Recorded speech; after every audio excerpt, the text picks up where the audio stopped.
लड़ीवार कथा राम कली राग विच आप जी सरवण कर रहे हो। महाराज जगत गुरु गुरु नानक साहब जी की चर्चा चल रही है योगियां नाल।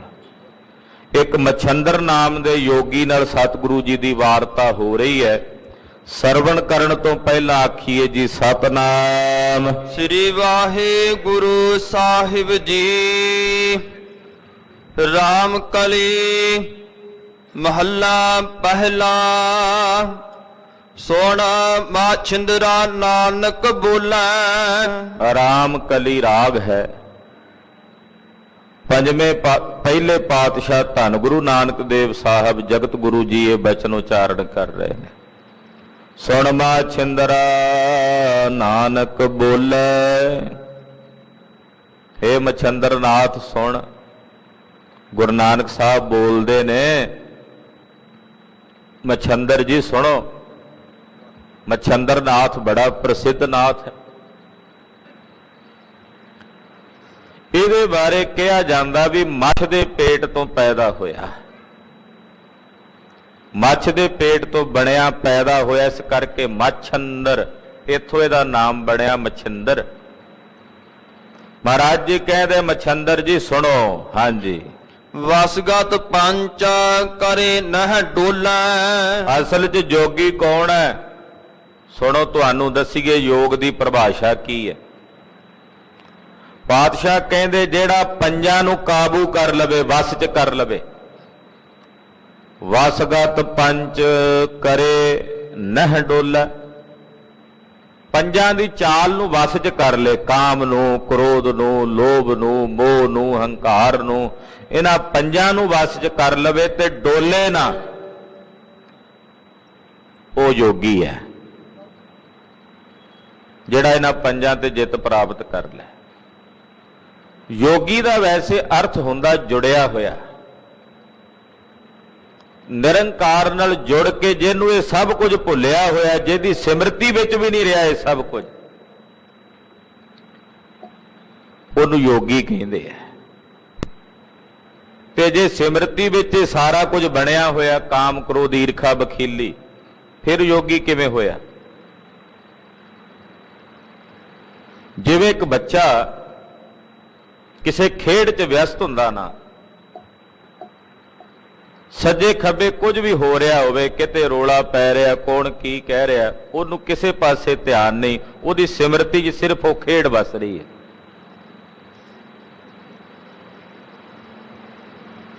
ਉਹਨੂੰ ਕਹਾਂਗੇ ਜੋਗੀ। ਇੱਕ ਖੇਡ 'ਚ ਇਕੱਲਾ ਉੱਥੇ ਹੀ ਜੁੜਿਆ, ਸੱਜੇ ਖੱਬੇ ਕਿਤੇ ਧਿਆਨ ਨਹੀਂ।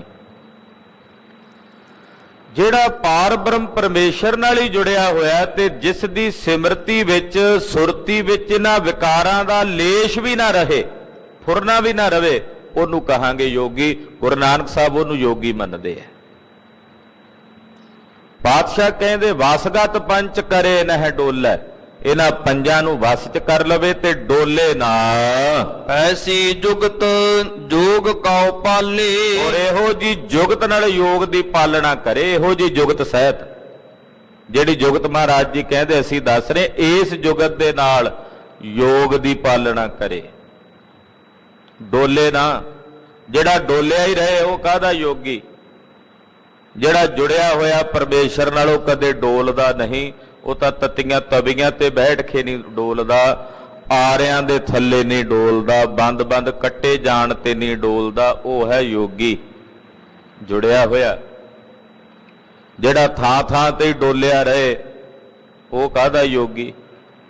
ਮਹਾਰਾਜ ਜੀ ਕਹਿੰਦੇ ਐਸੀ ਜੁਗਤ ਦੇ ਨਾਲ ਯੋਗ ਕਉ ਪਾਲੇ। ਜਿਹੜਾ ਯੋਗ ਨੂੰ ਪਾਲਦਾ ਹੈ। ਆਪ ਤਰੈ ਸਗਲੇ ਕੁਲ ਤਾਰੇ। ਮਛੰਦਰ ਜੀ ਉਹ ਆਪ ਤਾਂ ਤਰਦਾ ਹੀ ਆ, ਆਪਣੇ ਨਾਲ ਆਪਣੀਆਂ ਸਾਰੀਆਂ ਕੁਲਾਂ ਵੀ ਤਾਰ ਲੈਂਦਾ। ਜਿਹੜਾ ਐਸੀ ਜੁਗਤ ਦੇ ਸਹਿਤ ਯੋਗ ਦੀ ਪਾਲਣਾ ਕਰਦਾ ਉਹ ਆਪ ਤਰਦਾ, ਆਪਣੀਆਂ ਸਾਰੀਆਂ ਕੁਲਾਂ ਵੀ ਤਾਰ ਲੈਂਦਾ। ਭਗਤ ਪ੍ਰਹਿਲਾਦ ਜੀ ਦੇ ਬਾਬਤ ਤੇ ਬਚਨ ਆਉਂਦੇ ਕਿ ਜਿਸ ਵੇਲੇ ਇਹਦੇ ਪਿਓ ਹਰਨਾਕਸ਼ ਨੂੰ ਨਰ ਸਿੰਘ ਨੇ ਆਪਣੇ ਹੱਥਾਂ ਦੇ ਨੂੰਹਾਂ ਦੇ ਨਾਲ ਪੇਟ ਪਾੜ ਕੇ ਮਾਰ ਮੁਕਾਇਆ, ਤਾਂ ਨਰਸਿੰਘ ਭਗਵਾਨ ਬੜੇ ਵੀਰ ਰਸੀ ਰੂਪ ਵਿੱਚ ਦੇਵਤੇ ਭੈ ਭੀਤ ਹੋ ਰਹੇ, ਧਰਤੀ ਕੰਬ ਰਹੀ। ਵੇਖਿਆ ਵੀ ਹੁਣ ਇਹ ਰੋਸ ਕਿਵੇਂ ਸ਼ਾਂਤ ਹੋਵੇ। ਤਾਂ ਸਾਰੇ ਦੇਵਤਿਆਂ ਨੇ ਭਗਤ ਪ੍ਰਹਿਲਾਦ ਜੀ ਮਹਾਰਾਜ ਜੀ ਨੂੰ ਬੇਨਤੀ ਕੀਤੀ, ਮਹਾਰਾਜ ਭਗਤ ਜੀ ਤੁਸੀਂ ਕਿਰਪਾ ਕਰੋ। ਤਾਂ ਭਗਤ ਪ੍ਰਹਿਲਾਦ ਜੀ ਨਰਸਿੰਘ ਭਗਵਾਨ ਦੀ ਗੋਦ 'ਚ ਜਾ ਕੇ ਬੈਠ ਗਏ। ਉਹਨਾਂ ਨੂੰ ਵੇਖਦਿਆਂ ਸਾਰ ਭਗਵਾਨ ਨਰਸਿੰਘ ਇੱਕਦਮ ਵਾਤਸല്ਯ ਰਸ ਵਿੱਚ, ਪ੍ਰੇਮ ਰਸ ਵਿੱਚ ਆ ਕੇ ਉਹਨਾਂ ਦਾ ਮੱਥਾ ਚੁੰਮਣ ਲੱਗ ਪਏ ਔਰ ਰੋਸ ਸ਼ਾਂਤ ਹੋ ਗਿਆ।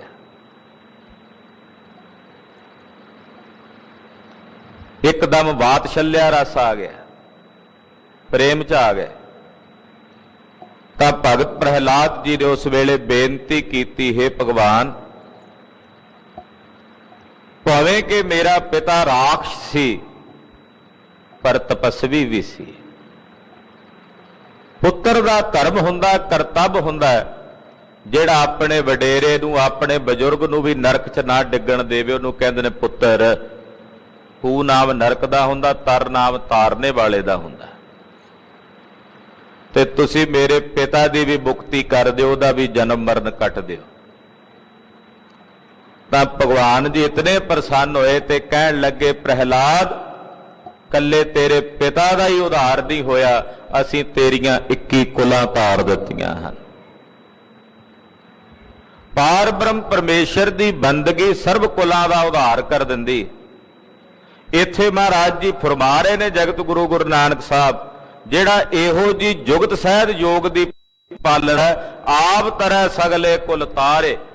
ਉਹ ਆਪ ਤਾਂ ਤਰਦਾ ਹੀ ਹੈ, ਆਪਣੇ ਨਾਲ ਆਪਣੀਆਂ ਸਾਰੀਆਂ ਕੁਲਾਂ ਤਾਰ ਲੈਂਦਾ ਹੈ। ਤੂੰ ਅਵਧੂਤ ਐਸੀ ਮਤ ਪਾਵੈ।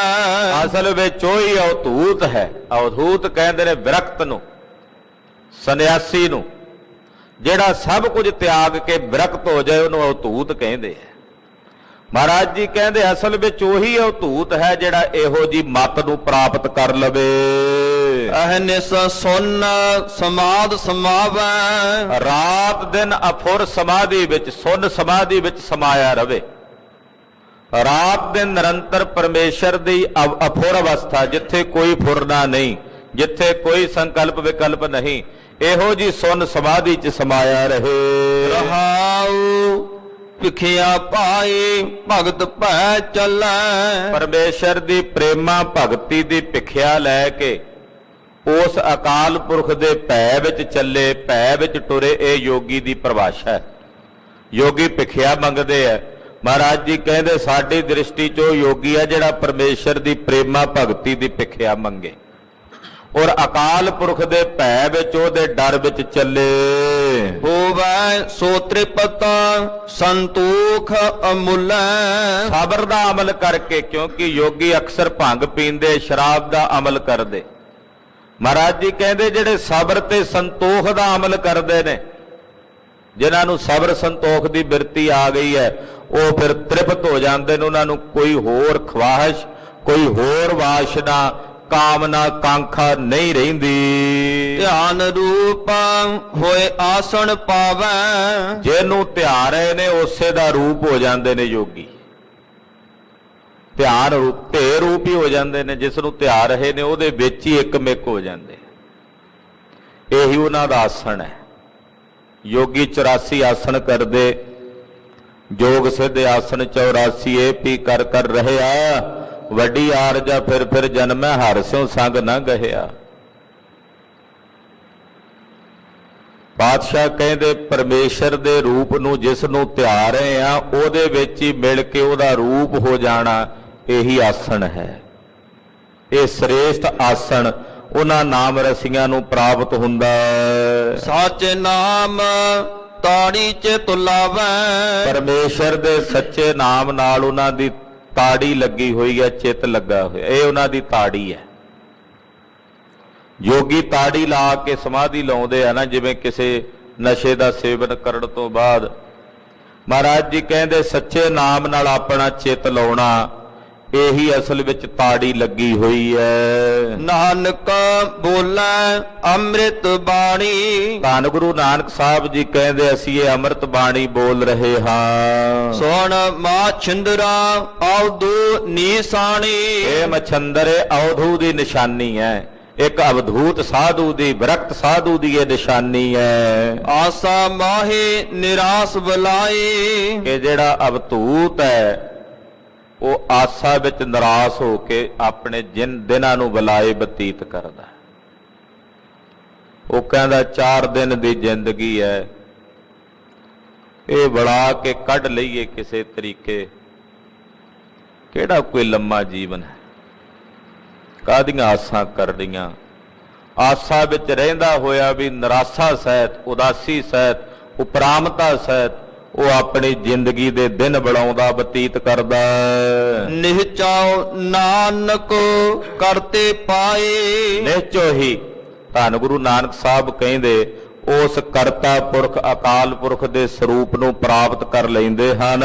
ਪ੍ਰਣਵਤ ਨਾਨਕ ਆਗਮ ਸੁਣਾਏ, ਧੰਨ ਗੁਰੂ ਨਾਨਕ ਸਾਹਿਬ ਜੀ ਕਹਿੰਦੇ ਆਗਮ ਸ਼ਾਸਤਰ ਜਿਹੜੇ ਨੇ, ਧਰਮ ਗ੍ਰੰਥ ਨੇ, ਉਹ ਵੀ ਇਹ ਸੁਣਾ ਰਹੇ ਨੇ, ਉਹ ਵੀ ਇਹ ਕਹਿ ਰਹੇ ਨੇ ਗੁਰ ਚੇਲੇ ਕੀ ਸੰਧ ਮਿਲਾਏ, ਕਿ ਜੀਵ ਤੇ ਈਸ਼ਵਰ ਦੀ ਅਭੇਦਤਾ ਹੋਵੇ। ਗੁਰ ਚੇਲੇ ਦਾ ਮਤਲਬ ਹੁੰਦਾ ਜੀਵ ਈਸ਼ਵਰ। ਚੇਲਾ ਜੀਵ ਹੈ, ਗੁਰ ਈਸ਼ਵਰ ਹੈ। ਜੀਵ ਤੇ ਈਸ਼ਵਰ ਦੀ ਸੰਧੀ ਹੋ ਜਾਏ, ਮਿਲਾਪ ਹੋ ਜਾਏ, ਯਾਨੀ ਕਿ ਤੂੰ ਕਰਤਾ ਤੂੰ ਹੁਆ, ਇਸ ਅਵਸਥਾ ਨੂੰ ਪ੍ਰਾਪਤ ਹੋ ਜਾਏ ਜੀਵ, ਉਹਦੇ ਵਾਸਤੇ ਸਾਰੇ ਧਰਮ ਗ੍ਰੰਥ, ਵੇਦ ਸ਼ਾਸਤਰ ਉਪਦੇਸ਼ ਸੁਣਾ ਰਹੇ ਹਨ। ਦੀਖਿਆ ਦਾਰੂ ਭੋਜਨ ਖਾਏ, ਪਰਮੇਸ਼ਰ ਦੇ ਨਾਮ ਰੂਪੀ ਦਾਰੂ ਦੀ ਦਿਖਿਆ ਲੈ ਕੇ ਇਹ ਭੋਜਨ ਖਾਵੇ, ਨਾਮ ਨੂੰ ਆਪਣਾ ਭੋਜਨ ਬਣਾਵੇ, ਨਾਮ ਨੂੰ ਹੀ ਆਪਣੇ ਵਾਸਤੇ ਦਿਕਸ਼ਾ ਬਣਾਵੇ, ਹਰੀ ਦੇ ਨਾਮ ਨੂੰ ਹੀ ਆਪਣੇ ਵਾਸਤੇ ਸਰਬ ਰੋਗਾਂ ਦੀ ਦਵਾਈ, ਔਸ਼ਧੀ ਦਾਰੂ ਬਣਾਵੇ। ਛੇ ਦਰਸ਼ਨ ਕੀ ਸੋਝੀ ਪਾਏ, ਜਿਹੜਾ ਨਿਰੰਕਾਰ ਦੇ ਨਾਮ ਦੀ ਆਰਾਧਨਾ ਕਰਦਾ, ਸਾਧਨਾ ਕਰਦਾ, ਉਹਨੂੰ 6 ਦਰਸ਼ਨਾਂ ਦੀ, 6 ਸ਼ਾਸਤਰਾਂ ਦੀ ਸੋਝੀ ਪ੍ਰਾਪਤ ਹੋ ਜਾਂਦੀ ਹੈ। 6 ਸ਼ਾਸਤਰ ਕੀ ਕਹਿੰਦੇ ਆ? ਸਾਰੇ ਸ਼ਾਸਤਰ, ਸਾਰੇ ਪੁਰਾਣ, ਸਾਰੀਆਂ ਸਿਮਰਤੀਆਂ ਉਹਦੇ ਸਾਹਮਣੇ ਉਹ ਪ੍ਰਗਟ ਹੋ ਜਾਂਦੀਆਂ ਨੇ ਜਿਵੇਂ ਹੱਥ ਤੇ ਧਰਿਆ ਔਲਾ ਸਾਹਮਣੇ ਦਿਸਦਾ। ਇਹੋ ਸਰਬ ਸ਼ਾਸਤਰਾਂ ਦੇ ਸਹਿਤ ਮੂੰਹ ਕੋਚਰੈ ਸ਼ਾਸਤਰ ਖੱਟ ਪਿੰਗ ਗਿਰਨ ਚੜ ਜਾਏ, ਅੰਧ ਲਖੈ ਬਦਰੋ ਸੁਨੈ ਜੋ ਕਾਲ ਕਿਰਪਾ ਕਰਾਏ। ਐਸੀ ਅਵਸਥਾ ਨੂੰ ਸਾਧਕ ਪ੍ਰਾਪਤ ਹੋ ਜਾਂਦਾ ਹੈ। ਸਤਿਗੁਰੂ ਗਰੀਬ ਨਵਾਜ ਪਾਤਸ਼ਾਹ ਜੀ ਦੇ ਅੰਮ੍ਰਿਤ ਬਚਨ ਸਾਡੇ ਹਿਰਦਿਆਂ 'ਚ ਵਸਣੇ ਅਰਦਾਸ ਬੇਨਤੀ ਹੈ। ਸਾਧ ਸੰਗਤ ਜੀ, ਕੱਲ 13 ਤਰੀਕ ਨੂੰ ਸਵੇਰੇ ਤਕਰੀਬਨ 9:30 ਜਾਂ 10 ਵਜੇ ਦੇ ਟਾਈਮ ਦੇ ਨੇੜੇ ਡੀਸੀ ਆਫਿਸ ਵਿੱਚ ਬੰਦੀ ਸਿੰਘਾਂ ਦੀ ਰਿਹਾਈ ਵਾਸਤੇ ਇੱਕ ਮੈਮੋਰੰਡਮ ਦੇਣ ਵਾਸਤੇ ਗੁਰਦੁਆਰਾ ਸ੍ਰੀ ਦੁੱਖ ਨਿਵਾਰਨ ਸਾਹਿਬ ਤੋਂ ਸੰਗਤ ਚੱਲੇਗੀ।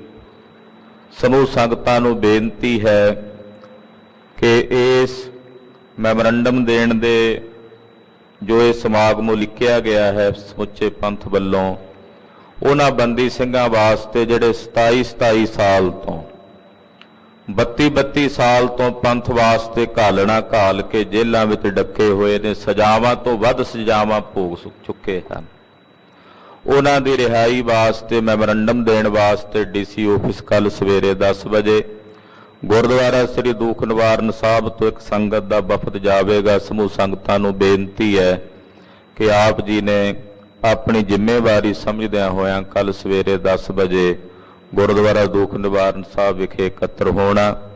ਦੂਸਰੀ ਬੇਨਤੀ ਹੈ, ਸ੍ਰੀ ਅਕਾਲ ਤਖਤ ਸਾਹਿਬ ਤੋਂ ਆਦੇਸ਼ ਹੈ ਕਿ ਜੋ 47 ਦੇ ਪੰਜਾਬ ਦੇ ਵੰਡ ਸਮੇਂ 10 ਲੱਖ ਤੋਂ ਵੱਧ ਮੌਤਾਂ ਹੋਈਆਂ, ਉਹਨਾਂ ਸਮੂਹ ਮਰਜੀਵੜਿਆਂ ਵਾਸਤੇ ਜਿਨ੍ਹਾਂ ਨੇ ਸ਼ਹੀਦੀਆਂ ਦਿੱਤੀਆਂ ਹਨ, ਉਹਨਾਂ ਨੂੰ ਚੇਤੇ ਕਰਦਿਆਂ ਰੋਜ਼ਾਨਾ ਅਕਾਲ ਤਖਤ ਸਾਹਿਬ ਤੋਂ ਹੁਕਮ ਹੈ ਕਿ ਜਿੱਥੇ ਜਿੱਥੇ ਵੀ ਗੁਰਸਿੱਖ ਬੈਠੇ ਹੈ ਉਹ ਰੋਜ਼ 10 ਮਿੰਟ ਮੂਲ ਮੰਤਰ ਜਾਂ ਗੁਰਮੰਤਰ ਦਾ ਅਭਿਆਸ ਕਰਨ।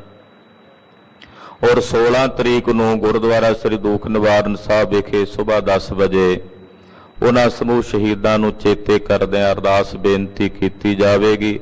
ਆਪ ਜੀ ਨੇ 16 ਅਗਸਤ ਵਾਲੇ ਦਿਨ ਵੀ ਸਵੇਰੇ 10 ਵਜੇ ਹਾਜ਼ਰੀਆਂ ਭਰ ਕੇ ਉਹਨਾਂ ਸ਼ਹੀਦਾਂ ਨੂੰ ਆਪਣੀ ਸ਼ਰਧਾ ਤੇ ਸਤਿਕਾਰ ਭੇਟ ਕਰਨਾ ਜੀ। ਵਾਹਿਗੁਰੂ ਵਾਹਿਗੁਰੂ ਵਾਹਿਗੁਰੂ ਵਾਹਿਗੁਰੂ।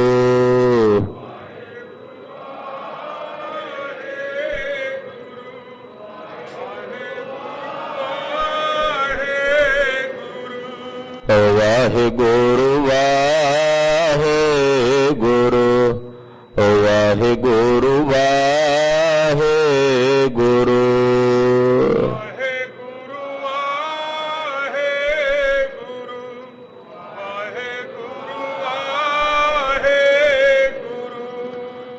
ਵਾਹਿਗੁਰੂ ਵਾਹਿਗੁਰੂ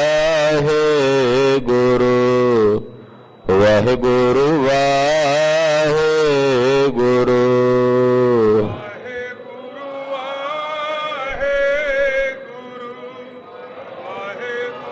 ਵਾਹਿਗੁਰੂ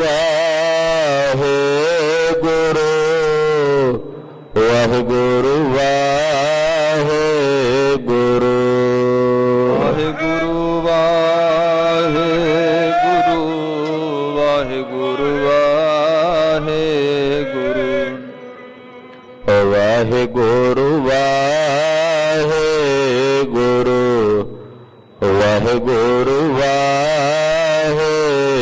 ਵਾਹਿਗੁਰੂ।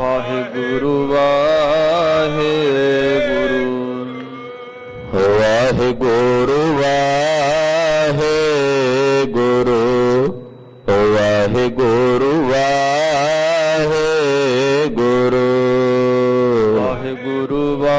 ਵਾਹਿਗੁਰੂ ਵਾਹਿਗੁਰੂ। ਵਾਹਿਗੁਰੂ ਵਾਹਿਗੁਰੂ ਵਾਹਿਗੁਰੂ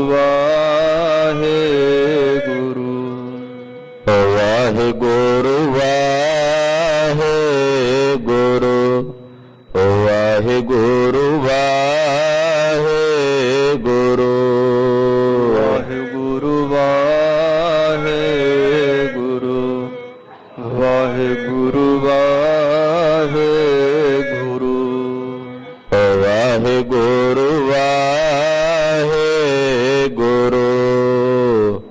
ਵਾਹਿਗੁਰੂ ਵਾਹਿਗੁਰੂ ਵਾਹਿਗੁਰੂ ਵਾਹਿਗੁਰੂ। ਵਾਹਿਗੁਰੂ ਵਾਹਿਗੁਰੂ ਵਾਹਿਗੁਰੂ ਵਾਹਿਗੁਰੂ।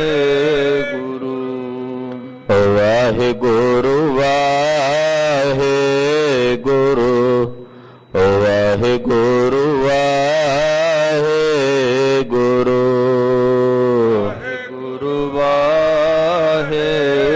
ਵਾਹਿਗੁਰੂ ਵਾਹਿਗੁਰੂ ਵਾਹਿਗੁਰੂ। ਵਾਹਿਗੁਰੂ ਜੀ ਕਾ ਖਾਲਸਾ ਵਾਹਿਗੁਰੂ ਜੀ ਕੀ ਫਤਿਹ।